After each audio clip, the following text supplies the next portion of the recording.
E aí pessoal, quem falou com vocês é o Lúcio do Senado para mais um vídeo e hoje vamos atualizar vocês sobre Ordem Paranormal, uma coisa aqui que já tá há um tempo que eu não faço vídeos assim, puxando ali na hora uma notícia que acabou de sair, mas vamos tentar retornar isso sempre que possível. Como vocês sabem, eu gosto muito de Ordem Paranormal, vim me afastando um pouco desse tipo de conteúdo de Ordem porque não tinha conteúdo e coisas do tipo, mas gosto bastante do universo e sempre que possível eu vou sempre trazer atualizações, teorias para vocês, por mais que até mesmo teoria eu tenha ficado um pouquinho aí devendo para vocês, porque já tivemos algumas e eu não trouxe qualquer atualização sobre, mas o Selbit fez uma das coisas que eu acho que eu mais sempre cobrei.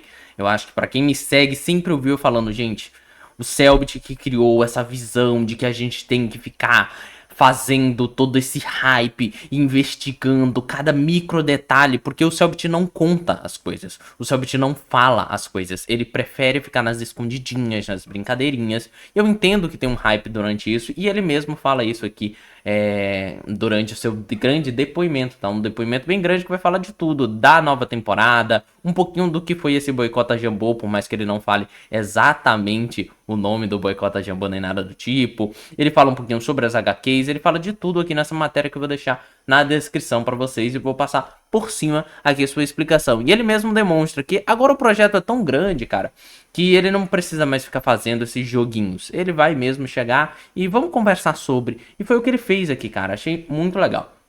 Então ele começa falando um pouquinho sobre como foi o 2024 e o pós-2024. Ele cita sobre o Natal Macabro, como que foi fazer aquilo e tudo mais. Ele foca também bastante aqui no Enigma do Medo, de como isso deixou ele exausto, de como aquilo, nossa, cansou ele de conseguir fazer, mas ele conseguiu entregar o que poderia ser feito ali. Eles estão desenvolvendo a própria DLC, e aí ele joga essa imagenzinha aqui, que eu não sei dizer, mas talvez seja uma imagem, tanto essa quanto essa, uma imagem ali inicial do que eles têm de planejamento para essas DLCs, cara. Então ele já vem aqui com pequenas brincadeirinhas pra gente. Essa daqui é uma das partes que eu fui correndo aqui pra achar pra vocês, onde ele fala sobre o tamanho da área das DLCs, né? Como ele traz aqui, vai ter regiões equivalentes ali ao Castelo Espiral, mais ou menos, né? Então meio que tipo assim, é uma área grande o Castelo Espiral pra quem jogou o jogo e tudo mais, e ganhar uma nova local como aquele pra DLC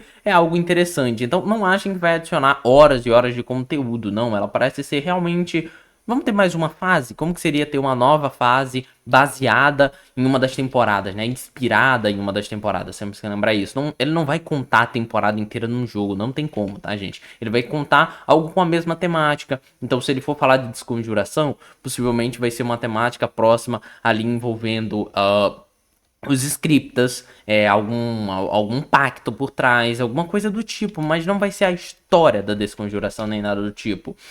O próprio Segredo na Floresta, a gente pode descobrir o que era a caverna que duas personagens lá e ficou essa história em aberto foram. Então, tipo assim, ele vai para esses âmbitos.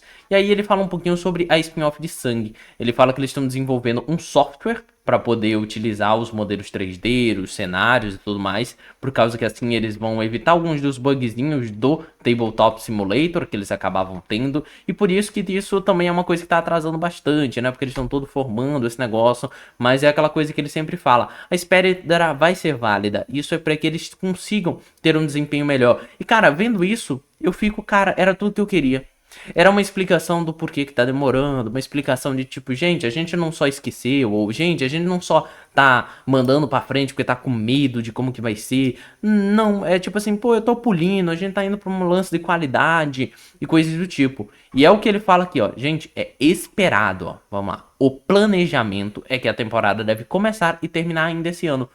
É o planejamento, pode ser que nem venha esse ano. E agora eu estou extremamente assim, livre. Tipo, se a temporada só lançar em 2026, eu vou estar tranquilo. Mas o planejamento é pra esse ano, tá, gente? Antes que alguém venha falar na descrição, é impossível, 2026 já vai ser tempo. Tá, eu só tô falando pra mim. Se ela lançar em 2026, tá tranquilo, cara. Pelo menos eu entendi o porquê, cara. Eu tô muito nessa visão hoje em dia mais de pacificar as coisas. Então meio que não tem pra que eu brigar de que eu queria ela agora, de que eu queria ela assim. E que no final a gente veja, e talvez a espera nem vala a pena. Talvez a temporada não seja boa, talvez o 3D não tenha ficado melhor. Mas eu gostaria de dar esse tempo, mas eu gostaria de explicações, eu gosto de transparência. E ele fala aqui que o número, assim, vai ser a maior temporada com coisas 3D, então meio que tipo mapas e coisas do tipo, então por isso que também tá dando muita demora. Eu tenho quase certeza que tipo assim, a história, o Cellbit já tem pensado há muito tempo, mas o problema é pegar tudo e aplicar. Então, é isso, mano. Pra mim, tá tranquilo, gente. Vamos ver como que vai ficar. Mas é isso que ele fala. E, lógico, ele fala sobre estar muito engajado. Ele teve um tempinho de repousar e ele agora tá todo ao vapor na produção. Então, ele teve um tempo de descanso. Ele fala um pouquinho sobre a desconjuração, né? Que ele só fala aqui sobre a HQ tá sendo criada e tudo mais. Vai ter muitas mudanças. De que... Aqui, ó. Quando ele fala aqui, ó. O arquivo enviado para revisão, ajustes, mudanças para HQ que eu enviei para a equipe tinha 53 páginas. Então meio que tipo assim, veja que a revisão do Cellbit sobre a HQ é extremamente complexa. Ele tá pensando nos mínimos detalhes, ele tá vendo tudo certinho. E ele confirma que coisas que as pessoas já tinham falado, ó. Todas as HQs não são canônicas, com exceção da iniciação. Então, o que acontece não é canônico, tá? Eles podem mudar algumas cenas, eles podem simplificar muitos momentos, mas no geral não é o plano de que elas sejam canônicas. E vamos lá, isso aqui, ó, talvez, e eu não acho que é isso, por causa que eu real não acho que o Cellbit mentiria sobre ou falaria isso por causa do boicota, mas ok, as pessoas do boicota se acharem que foi por causa deles e tudo mais, também não tem problema, mas ele fala aqui, também estou conversando com a Jambô sobre a possibilidade de lançarmos os próximos volumes com uma ou outra opção mais acessível que ainda consiga arcar os custos de produção. Então, a questão de querer uma versão econômica das HQs, talvez esteja vindo aí, tá? A editora lança depois de um tempo a versão digital em PDF, que é uma opção bem mais acessível do que a impressão física, mas eles estão estudando a possibilidade de fazer uma versão mais simples da HQ física para os próximos volumes. Então meio que tipo assim, para quem estava querendo ter ela física, eu real não entendo essa questão de querer ter um físico inferior do que só esperar digital. Eu entendo, a demora do digital tá mais de um ano. Então eu acho que assim, a maior cobrança é pedir um digital do que pedir uma econômica, sabe? Porque eu pelo menos fico pensando, imagina você ter a HQ, você ter a coleção, mas ela é tudo num nível inferior. Às vezes também tranquilo, né? Às vezes você quer e você também não se importa. Ah, eu quero ler físico, não importa o valor. Beleza, tranquilo. Vendo por esse lado, realmente tem isso também, tá bom? Mas ele falou sobre isso, e essa é a parte que ele fala sobre a confirmação de canônico ou não, tá bom? Que foi essa parte das HQs. Então, Iniciação é a única história em HQ que substituirá o canon do RPG. E é isso. Então, ele cita um pouquinho sobre isso. E depois a gente vem para a parte onde ele fala sobre o sistema do Ordem Paranormal RPG. E aqui, cara, ele realmente deu uma de líder de um projeto. Eu sei que a culpa do Ordem Paranormal necessariamente ter sido um sistema dado como ruim, eu não vou falar que é ruim, eu acho que tem muitos pontos ruins, mas eu acho que não é um sistema como um todo ruim. E ele pegou todos os problemas e mandou pra si mesmo, cara. Isso daí é uma qualidade de líder. E eu não concordo que a culpa é totalmente dele, porque como ele mesmo fala aqui, ele não sabe sobre game design de RPG, ele não tem conhecimento sobre como funciona. Mas para ele, sim, o RPG cumpre a proposta que estava sendo jogada na época, que era Calamidade. Porque eu vi muita gente falando sobre que Ordem Paranormal é sobre investigação e que lutar com criaturinhas pequenas e uma coisa do tipo, mas não se lembra que Calamidade eles estavam lutando com deuses. Então, um sistema que abrange todas essas temporadas, né, não é uma coisa tão viável. Não é viável você conseguir criar um RPG que você é do investigadorzinho pequeno até o matador de deuses. E o sistema tecnicamente tem isso. Tu pega um personagem level 0, ele é um investigadorzinho ruim, ele nunca vai ser o matador de deuses. E se você quer só investigação, faça todo mundo um especialista, pronto. E não coloque momentos de combate épicos e coisas do tipo na sua sessão. Um zumbi de sangue é o suficiente para dar um baita de um trabalho. Não evolui seus personagens, mas aí também eu tô alterando e botando a mãozinha de mestre. E aí é aquela questão do quão o mestre tem que balancear o sistema e coisas do tipo. Então, entendo esses problemas também dessa visão. Mas para não ficar só nas minhas palavras, eu vou ler aqui as palavras dele de uma forma um pouco mais rápida, do meu jeito. Vocês sabem que eu erro algumas palavras, então eu vou passando por cima aqui no máximo. Atualmente estou trabalhando com a Jambô em alguns conteúdos novos para a Ordem Paranormal RPG, ainda para este ano. Temos algumas ideias de pacotes menores, canônicos, revisados e aprovados diretamente por mim, que acho que vão ser muito legais para manter o jogo vivo, com uma frequência maior e até explorar personagens de uma forma diferente. Foda. Ano passado, também tivemos um lançamento grande, o Sobrevivendo ao Horror, que eu pessoalmente tenho muito orgulho. Quando o sistema base do RPG foi criado em 2021, usar o Tormenta RPG como base foi uma proposta que me parecia fazer muito sentido na época, pensando justamente que a enorme maioria do público de Ordem, na época, estaria comprando o seu primeiro RPG e não teria comprado Tormenta antes. Ok, essa é a visão dele. Eu sei que muita gente vai falar, mas Ordem não é para iniciante. Um RPG ser para um iniciante não tem nada a ver com a complexidade, a quantidade de dados que se jogam, tá bom, gente? Não tem nada a ver com isso. Existem inúmeros fatores, mas o melhor nome que eu dou para Ordem Paranormal é que ele é um RPG de entrada. Ele é um RPG de começo, assim como D&D é um RPG de entrada. Ah, é porque D&D é fácil? Não, é porque ele é um RPG de entrada, porque ele tem muita fama, ele é muito acessível, ele é mais fácil de conseguir entender, ele tem muita gente ensinando na internet. Pega um Fate. Um Fate tem mecânicas narrativas de que você coloca alguém que nunca entendeu o que é RPG e ele não sabe como embolar aquilo dentro da história. Pega um PBTA e eu acho até hoje PBTA muito mais difícil de jogar do que qualquer outro sistema D20, por exemplo. Eu tenho uma enorme assim, visão de que PBTA precisa de alguém disposto a narrar, a ser narrativo. E não é qualquer um que tem essa visão. Ter um dado que fala isso acerta, isso erra, é muito mais fácil. A história também estava na calamidade, uma temporada de ação, com uma guerra gigantesca de criadoras poderosas e dezenas de pessoas. Apesar de ter muito orgulho do livro como um todo, as artes, ideias, textos de lore e qualidade geral do livro era a minha primeira experiência como game design de RPG. O desenvolvimento de EDM era de puzzle e narrativa, algo que já era bem mais familiarizado. Além disso, eu não conhecia muito Tormenta, então eu realmente não era o mais capacitado para me envolver tanto em questões de balanceamento ou mecânicas. Considerando isso, se basear em um sistema de sucesso com anos de balanceamento, que eu sei que a galera vai falar, mas não tem anos de balanceamento. Tem anos de balanceamento, jogo do ano, coisas do tipo, assim. A gente tem provas para isso, por mais que o sistema não seja extremamente balanceado. Mas quem é a gente para julgar também, né? A gente vai ficar julgando de um, julga de outro. Eu acho o Lenda dos Cinco Anéis balanceado. Meus amigos acham que não. Parecia o mais seguro e inteligente para entregar o melhor primeiro produto. Com o passar dos anos e a evolução tanto do Ordem quanto do público, minha no caso, as similaridades com Tormenta e o fato de usar como base um RPG de fantasia começaram a pesar um pouco mais, com várias críticas bastante válidas. E aqui ele valida parte das críticas e, tipo assim, em nenhum momento eu também quis invalidar as críticas do pessoal. Eu só sempre falei, cara, o Ordem Paranormal era isso. O Ordem Paranormal era literalmente o que o livro nos deu. Era calamidade, mas não era as outras grandes temporadas, né? O livro funciona muito bem para realizar temporadas como Calamidade, O Segredo na Floresta. Acho que nem tanto, mas beleza. Sinais do Outro Lado funciona, até porque eu uso o próprio livro, né?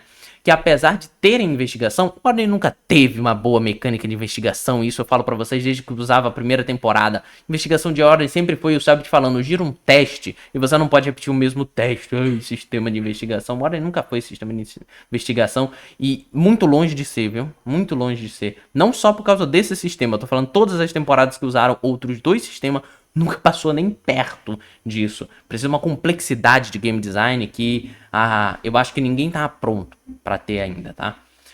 São temporadas sobre combate, sobre combater o paranormal. Tem combate em quase todo o episódio. Mas de fato, ainda faltava mecânicas para desenvolver temporadas como parte da desconjuração, só parte, né? Porque a outra metade todinha dele é caos. Iniciação, aí sim. E o Segredo na Ilha, algo mais investigativo. O Segredo na Ilha já usava o novo sistema, é só porque o Cellbit soube adaptar e usar da melhor forma, né? E nem todo mundo quer fazer isso, e eu entendo que o Cellbit teve que adaptar. E a gente quer um sistema que não precise ficar adaptando as coisas, né? Então nessa parte eu entendo, sim, compreendo. Ordem, apesar de ter ação como um dos... agora eu não consegui ler, gente, pera. Ordem, apesar de ter ação como um dos pilares, não é só sobre combater o outro lado. Às vezes é sobreviver a ele.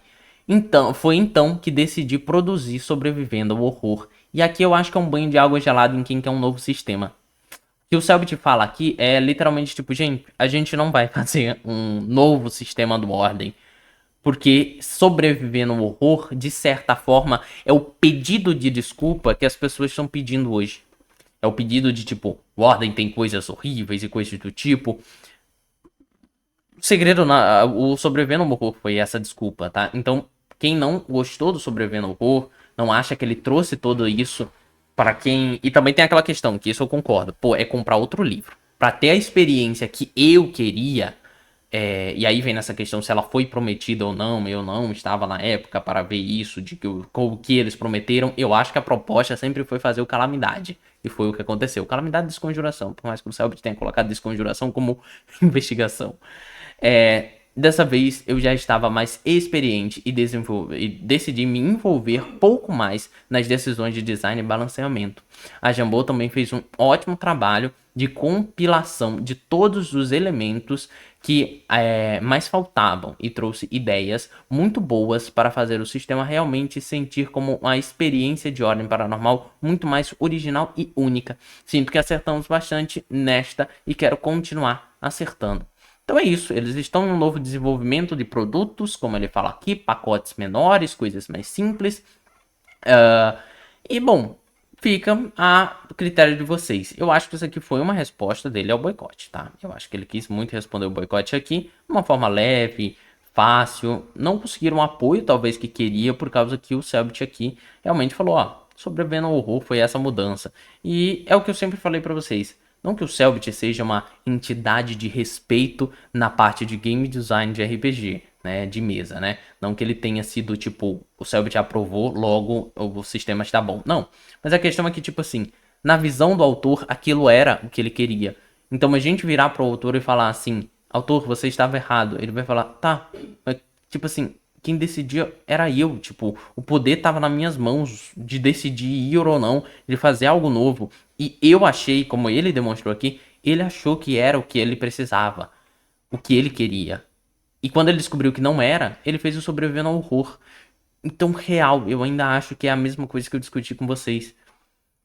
É tentar pedir para uma nova edição do Ordem, de uma versão diferente, não uma nova edição no caso, não uma nova edição, uma nova versão. Mas tipo assim, é o Sobrevivendo ao Horror. Infelizmente, a experiência que muitos queriam se tornou 2 livros, ok? Mas assim, ok, eu não gosto de Sobrevivendo ao Horror, não achei um livro muito bom não, prefiro usar a base. E aí ele fala aqui sobre os próximos capítulos, o que virá. Então ele fala aqui só que o próximo prazo é a próxima temporada, que o plano é que a próxima temporada utilize-se muito do Sobrevivendo ao Horror, que ele vai colocar coisas que não tem nos livros, novas criaturas, criar novos conceitos, por causa que é o que ele falou aqui.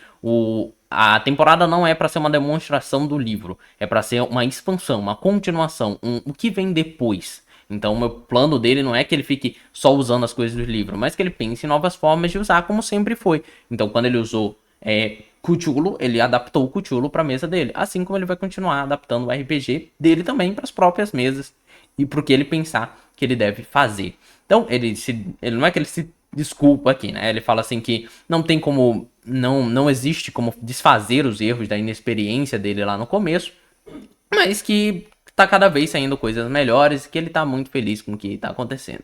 E também ele fala cedo, é cedo demais para falar sobre, mas também temos uma nova grande expansão de Ordem RPG, ou seja, o sistema em pré-desenvolvimento que só vai ser revelada na hora certa. Então é isso, aqui ele se despede, ele fala o seguinte, e é aqui, fazendo uma clara referência aos fins das sessões, Por enquanto, isso é tudo que tenho para dizer. Volto aqui eventualmente quando tiver um update relevante de novo. Talvez seja legal terminar com uma frase marcante aqui. Não feche os olhos. Ou algo assim. Eu não sei nunca assistir esse negócio. Eu vim te oferecer. Não, essa não. Em resumo é isso, ok? Então é isso. Ele colocou Joey 2:31. Isso parece quase um negócio bíblico, mas ele colocou o nome Joey. Será que ele tá fazendo piadinha? Ah, tá. Eu lembrei o que é isso aqui. O meu mano Shizui, que me mostrou essa matéria, falou sobre, mas eu mostro isso em outro momento. É uma teoria sobre o fim do mundo estar chegando no Ordem Paranormal. Então é isso, pessoal. Eu acho que o Selbit respondeu algumas das dúvidas. Fico muito satisfeito com o posicionamento dele, não com relação ao negócio do boicote, mas por ele ser transparente. Eu não tenho uma grande admiração por ele, por mais que ele tenha me ajudado bastante nesses anos todos, mas eu tenho uma admiração pelo que ele criou, pela ajuda que ele deu fazendo reacts e coisas do tipo, mas ele não é uma figura que eu adoro, que eu gosto, que eu falo, eu quero ver o Selbit consumi-lo o tempo todo. Não, mas esse posicionamento aqui me fez pensar, cara, ele tá sendo o que eu pedia. Então, ele ganhou um ponto comigo. Seja transparente, fale com o público, não guarde segredos. Que eu falo que você falou, senador. E foi.